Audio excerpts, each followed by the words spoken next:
Narada, Gospel TV. Ndirimbo yise What a Friend You Have in Jesus. Yaririmbwe na Lydia Walker.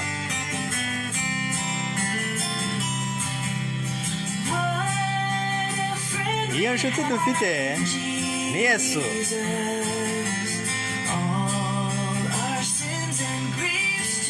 Ibyaha byacu byose n'umubabaro tubabara.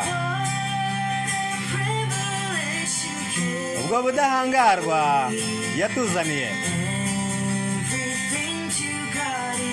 Buri kimwe ku Mana mu isengesho.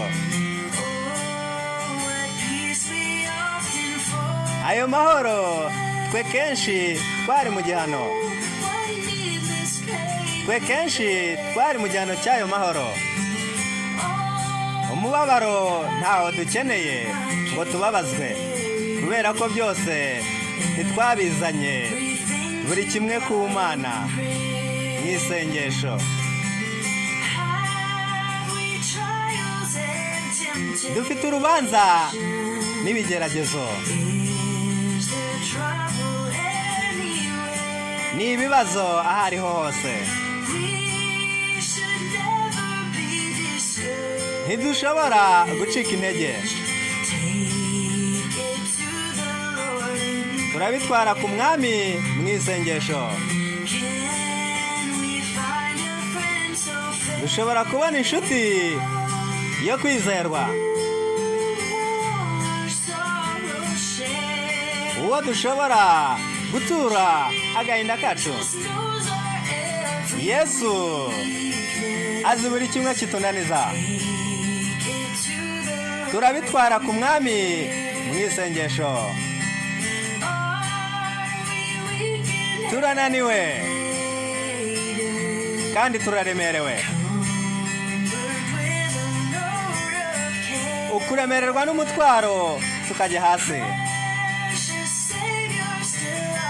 Umucunguzi w'igiciro atubera ubuhungiro.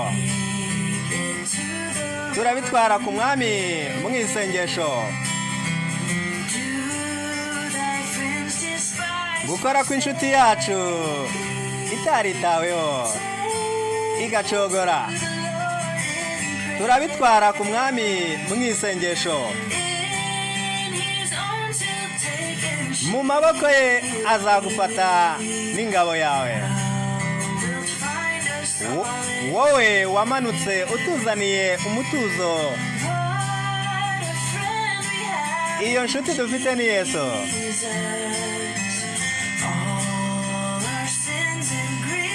Ibyaha byacu byose n'umubabaro tubabara. Ubwo budahangarwa yatuzaniye.